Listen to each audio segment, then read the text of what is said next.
Full disclosure, I used to work at Home Depot. I don't just look like somebody who used to work at Home Depot. I did. But I will say, I don't want you to assume that I used to work at Home Depot. Sometimes I'll be wandering, like, I don't know where you go when you're trying to, like, sort stuff out. Like, maybe you go for a drive or you go up into the mountains. Sometimes I go to Home Depot and I wander around and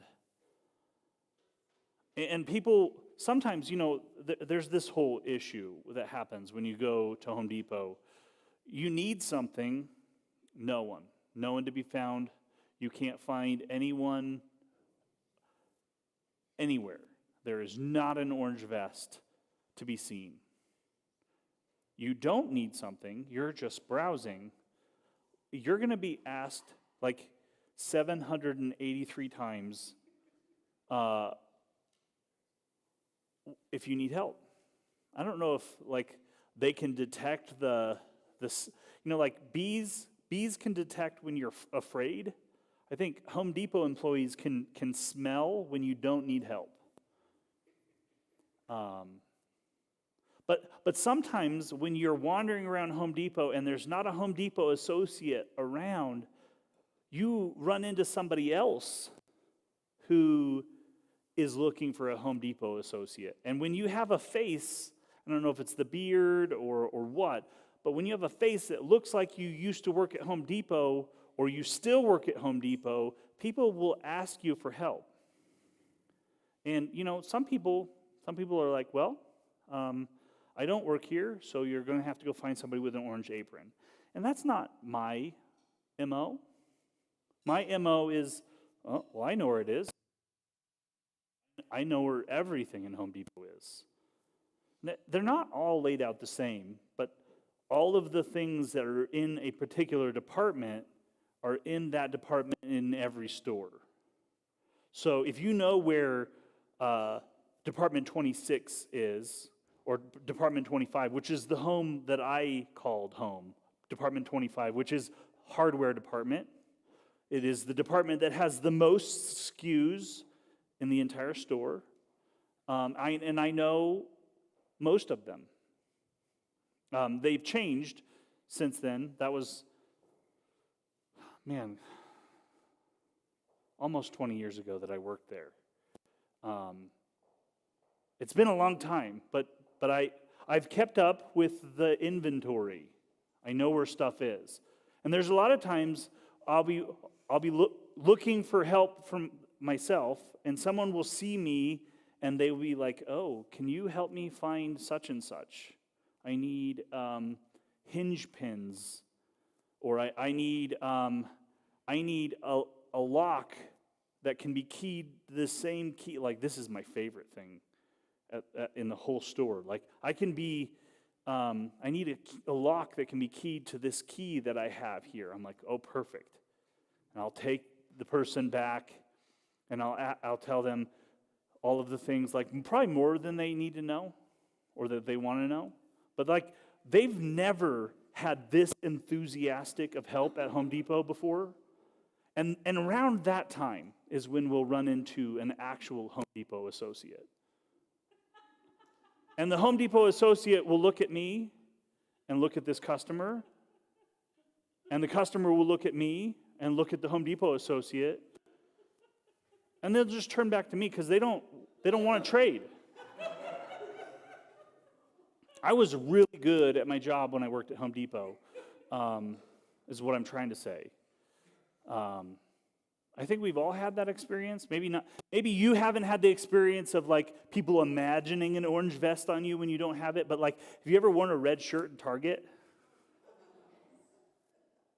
Like we've all done. Maybe you haven't done that. But like, if you wear a red shirt in Target, people will come up to you and ask you where the toilet paper is. And I don't know because I don't buy Target toilet paper. I buy toilet paper at Costco, like a human. But I think we've all had those mistaken identity moments. Those moments where we encounter somebody we think we know. Have you ever had that moment? We're like, hey! You yell it across the store. And then you find out as soon as you get over there, that's not who you thought. They're waving, and you get over there, they're like, this is awkward. I actually just want to burn the store down and run away now. I don't want to be a part of this at all. I'm actually never coming back to this store. Or the worst, this is the worst mistaken identity experience, where you see someone waving at you, and like there's so much, like when you're being waved at by somebody and they look happy to see you, that's great. That fills your heart with feelings of happiness and joy, and then you find out that they're actually, and like you're waving back, and you're like, I don't know who you are, but I've never had someone be this happy to see me before. And then you turn around and they're waving at the person behind you.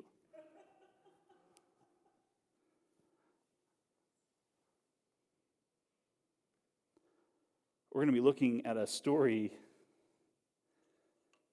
in the book of John. We've been hanging out with John for the last few weeks.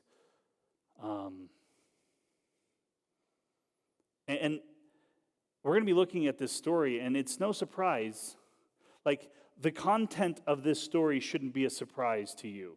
If you're here at a church on Easter Sunday, if you're here, like, this story shouldn't be a surprise to you. It's not about the Easter bunny, but my hope is that when you hear this story, it will surprise you.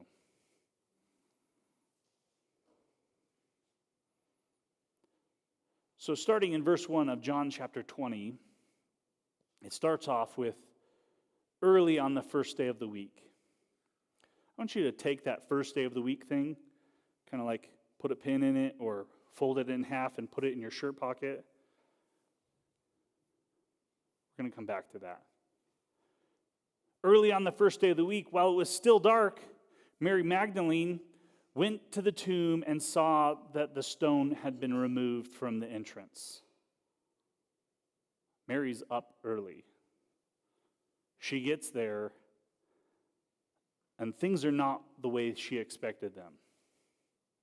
Can I just say, what happens in this story is a surprise to everyone in the story.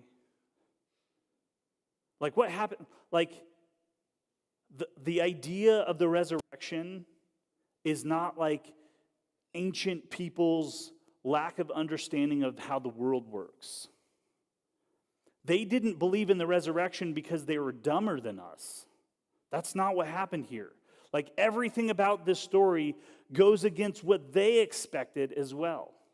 So Mary gets up early. She goes to the tomb. Let's just take a step back for a second. Like, for everybody in this story, this has been a garbage week. Like everything has gone wrong. All of their hopes and all of their anticipations have been thrown in the garbage can. They have had this thing, like just last week, we talked about the way of the Donkey King. You remember that? This moment where like it's about to happen. This thing that we've been anticipating, this thing that we've been hoping for, this resolution to this climax to the story is about to show up.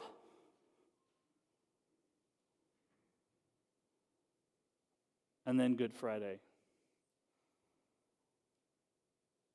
They go to the Garden of Gethsemane and they pray and they have the last communion. They don't know that it's the last communion, but it's like there's like a tone to everything that happens that week.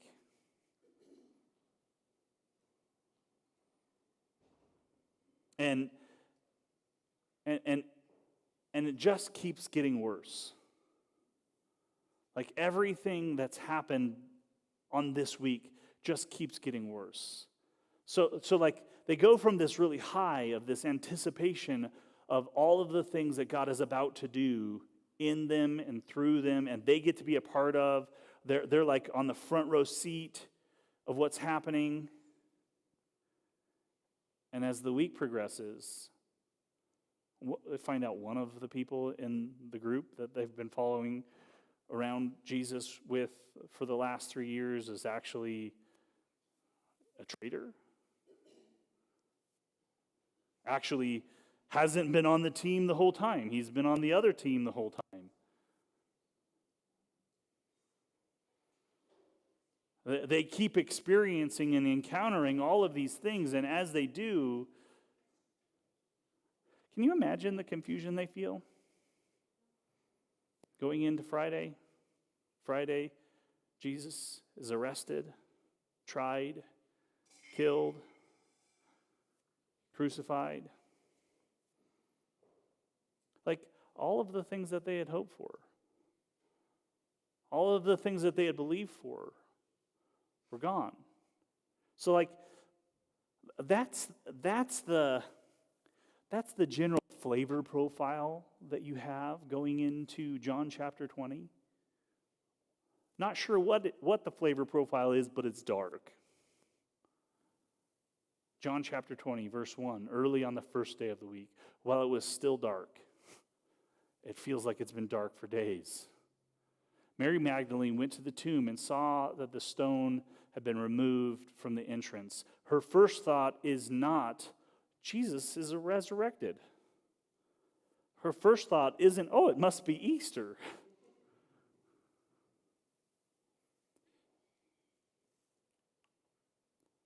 So she came running back to the rest of the disciples. She came running to Simon Peter and the other disciple and the one Jesus loved, and said that they have taken the Lord out of the tomb, and we don't know where they have put him. Mary is beside herself. She's distraught.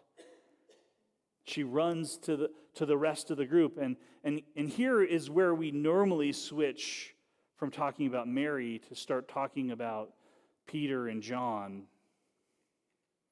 Because, that's what happens in the story. In verse 3, it says, so Peter and the other disciple started for the tomb. Both were running. There's a lot of running in this section. Mary runs to the disciples run back. Somehow there's like this weird race that's happening. Both were running. The other disciple outran Peter and reached the tomb first. He bent over, looking in at the strips of linen lying there, but did not go in. Then Simon Peter came along behind him and went straight into the tomb.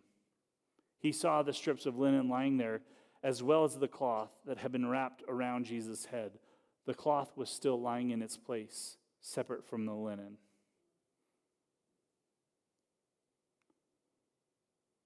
Finally, the other disciple who had reached the tomb first also went inside. He saw and believed. He believed. It's like a slow awakening. It's like slowly things are beginning to dawn. Verse 9, I love that verse 9 is just parenthetical to kind of remind us that the people who are in this story are human and actually probably won't fully understand until a lot later. He says they still did not understand from Scripture that Jesus had to rise from the dead. They believed, but they didn't understand. Verse 10, then the disciples went back to where they were staying.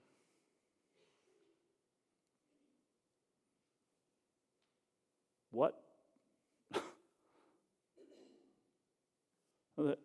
Okay. You just went, imagine you just had this week. You just had this moment. You go back, you go to the tomb is open, tomb is empty, we fold the linen, like all of this stuff. And they just go back to where they were staying, just hang out. And Mary stays behind. You gotta understand a little bit about Mary. Mary had an encounter with Jesus. Mary, we find in the book of John, when we first meet her, she's tormented.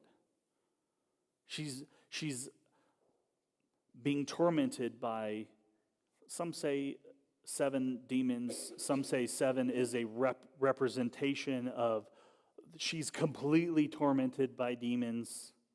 Regardless, she's not okay. She's a mess. And then she encounters Jesus.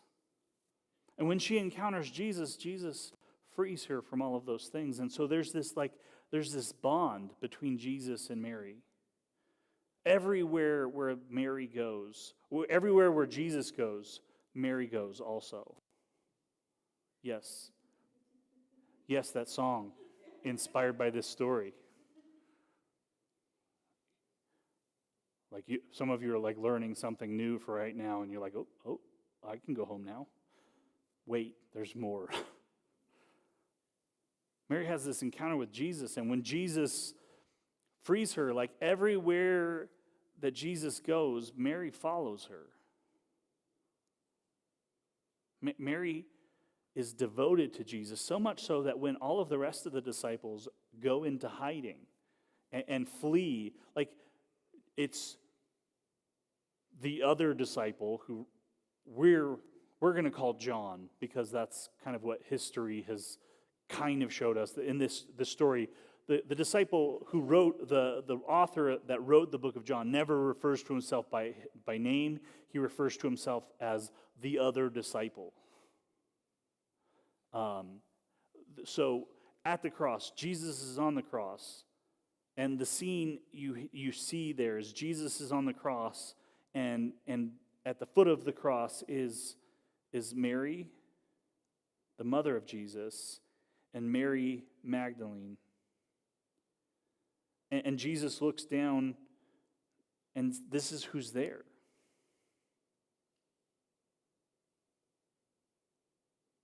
So there's this connection, and it's not a Da Vinci Code connection. Her life has been transformed by Jesus. Now Mary stood outside the tomb crying. As she wept, she bent over to look into the tomb, and she saw 2 angels in white seated where Jesus' body had been. One at the head, the other at the foot.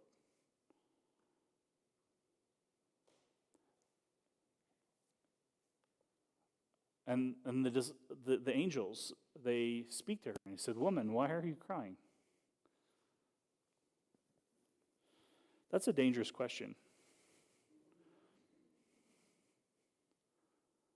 This woman has experienced intense grief. She's not only lost the one who changed her life, she's assuming that they've taken his body away. Woman, why are you crying? They have taken my Lord away. And she said, I do not know where they have put him. At this point, she turned around and saw Jesus standing there. But she didn't realize it was Jesus. He asked her, "Woman, why are you crying? Who is it that you're looking for?" And thinking that he was the gardener, she said, "Sir, if you have carried him away, tell me where you have put him, and I will get him."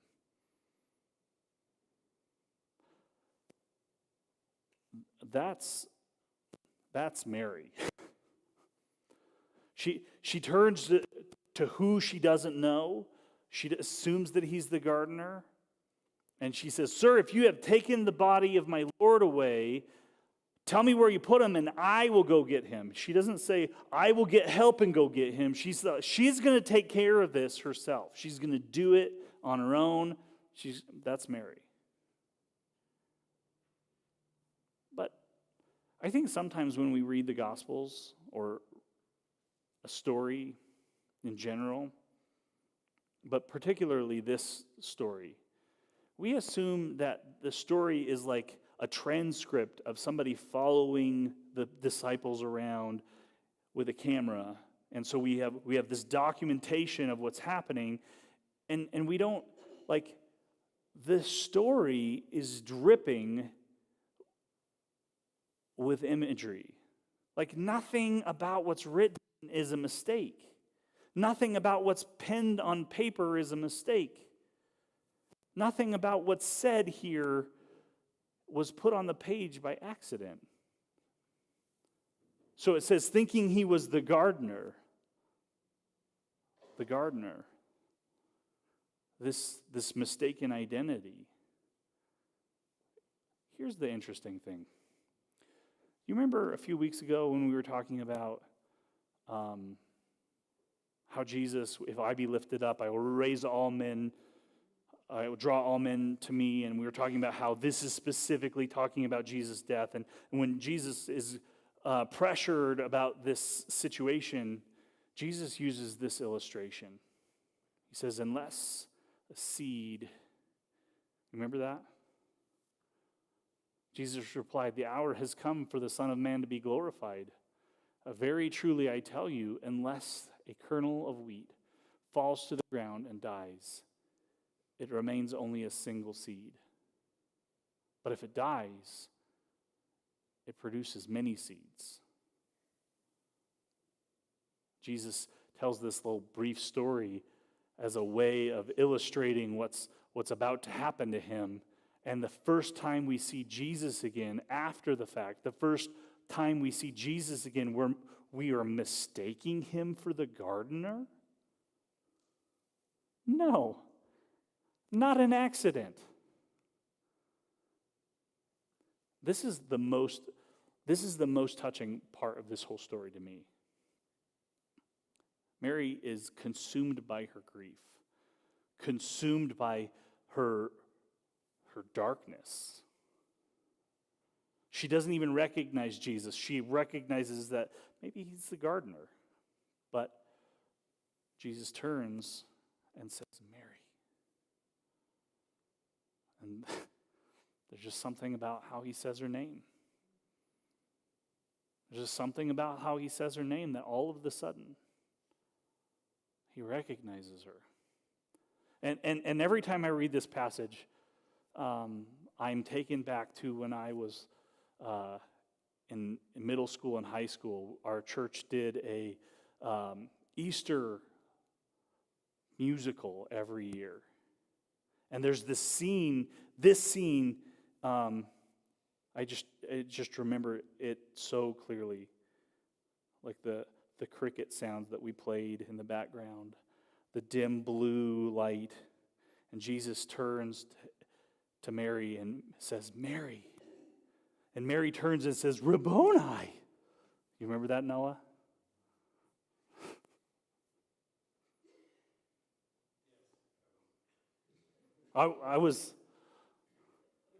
It's just this moment. Jesus said to her, "Mary," and there's this moment where Mary recognizes Jesus.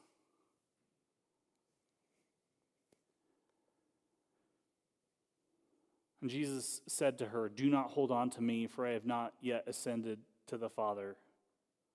And we like to pick all of the pieces of the story out and create dogma out of all of the pieces of the story, and I'm going to completely ignore that part and just go right straight to the part that's in bold. It says, "Go instead to my brothers and tell them, I am ascending to my Father and your Father, to my God and your God."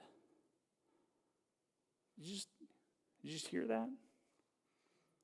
You hear that? First of all, he's telling Mary to go be the first missionary. This is the same word, go. Here, same word in the book of Acts where he commissions the disciples to go into all the earth. Same word. Go instead to my brothers and tell them. Mary is the apostle to the apostles. That's number one. Number two, did you see that last part? Like how dense what's being said here is? Jesus is ascending to his Father, which is also our Father. To his God, which is also our God.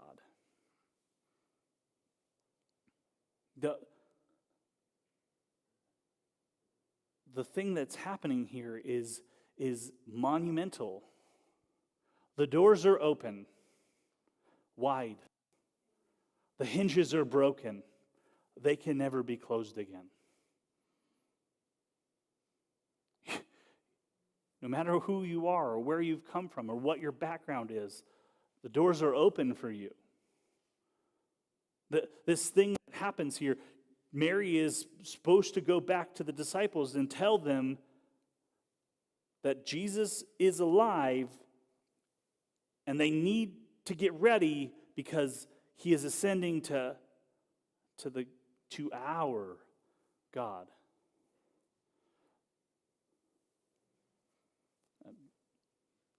Seems like a big deal to me. Mary Magdalene went to the disciples with this news and says, I have seen the Lord. And she told them that he had said these things to her.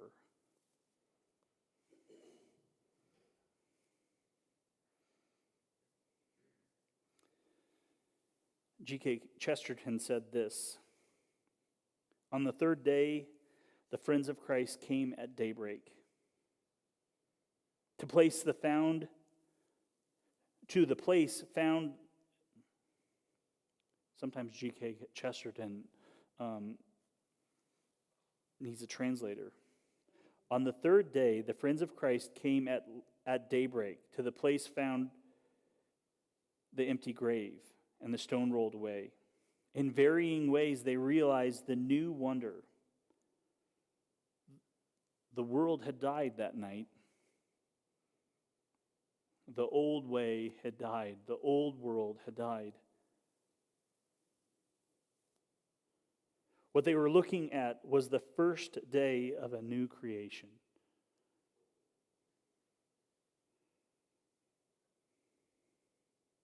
With a new heaven and a new earth. And in the semblance of a gardener, God walked again in the garden.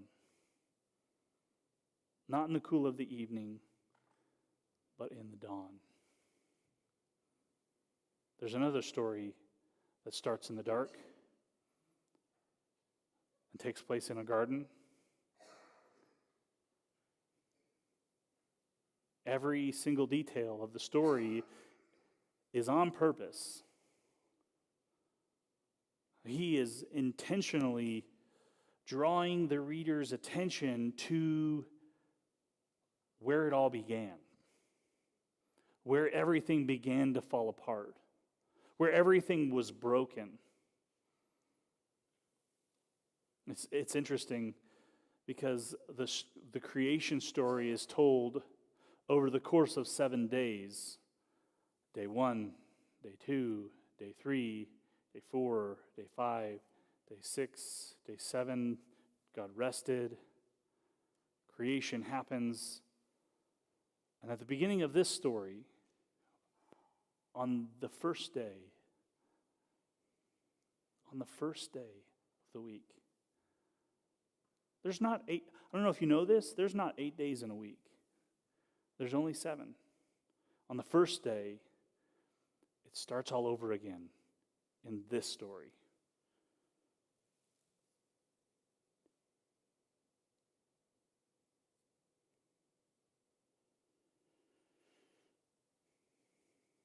You know, when you read the story of the curse that happens as a result of the fall, it's the garden that's most affected, right?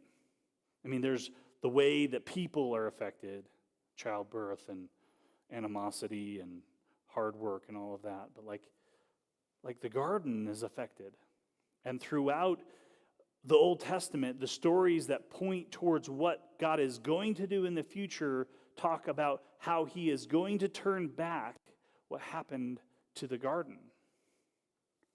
Passages about thorns being turned into myrtle.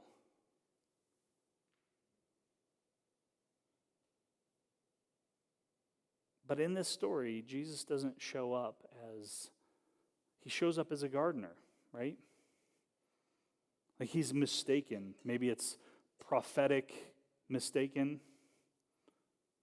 Maybe it's on purpose. There's a lot of ways Jesus could have showed up. He could have showed up as a conductor, punching tickets to make sure that you have access to get on the train. He could have showed up as a lawyer to debate whether or not you were guilty or not guilty. He could have shown up as a banker, loaning out his righteousness to us so that we can make sure that we have enough. But he doesn't. Jesus shows up as a gardener, cultivating resurrection life in all who will come to him. I use several of those analogies, and you can reformat those analogies however you want, but those analogies in a lot of ways are how we view the transaction that happens at the cross. They are how we tend to view and communicate what's happening in this story. But Jesus shows up as a gardener.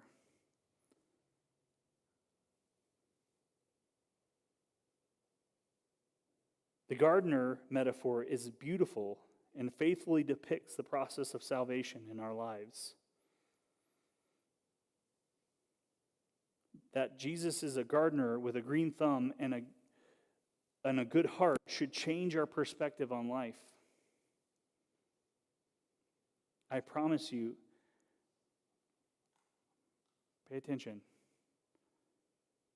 I promise you that your life is not so messed up that Jesus cannot nurture you into a flourishing state. This is the good news. Take a leap of faith and believe it. Trust the gardener and stay in his garden, and Jesus will grow new life out of the husk of your old life.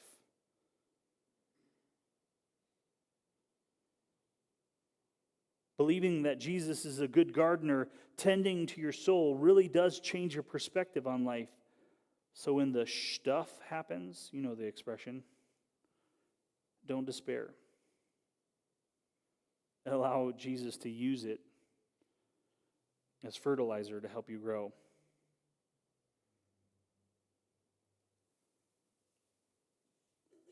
Jesus shows up as a gardener,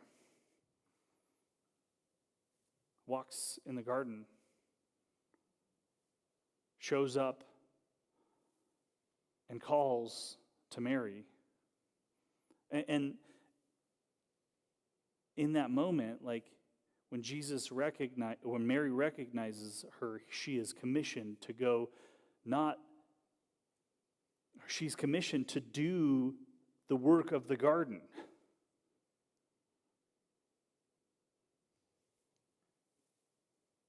This morning, I would like to invite you to the garden.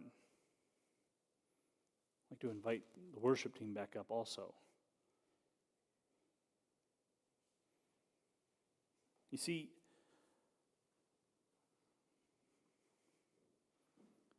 for a lot of us, we see this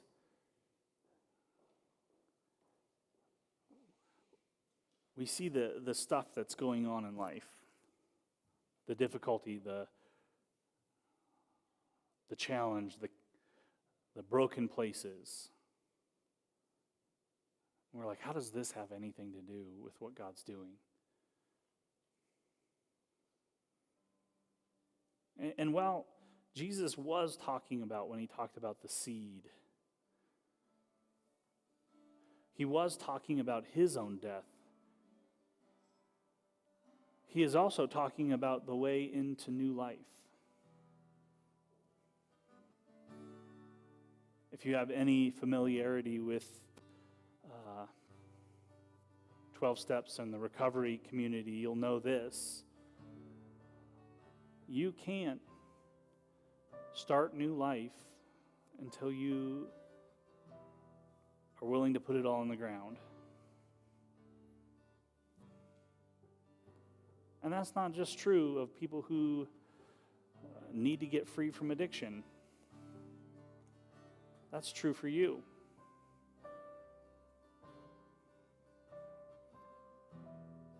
We must put it all in the ground.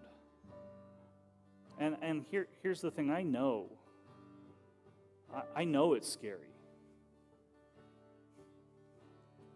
This little thing that I'm telling you need to take and put in the ground is all you have. This little life, this life that you have, that's all I have. I'm actually not sure if I put it in the ground, anything good will come of it.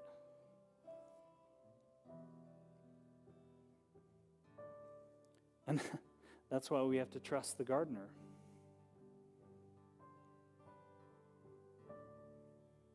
Let's just be really honest. We're not doing real good managing this thing that we have. Like, the way we're handling it isn't handling it. The way that we're handling it isn't sorting things out for us.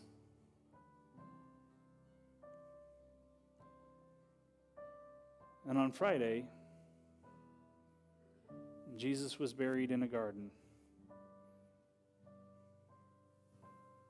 And early Sunday morning, new life began to show up. And if you are willing to put your life in the ground, I promise you,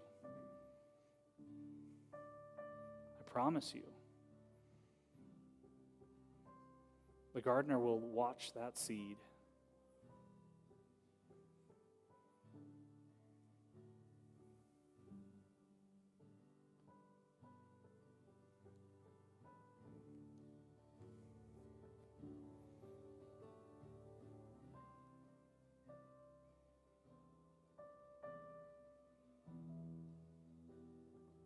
My prayer for you this morning is that you have a garden moment in the midst of your despair, in the midst of your darkness, in the midst of your brokenness, in the midst of your failed attempts at getting it right and trying to make everything work. In the midst of your feeling like you know how all of this is supposed to play out and having been disappointed by that.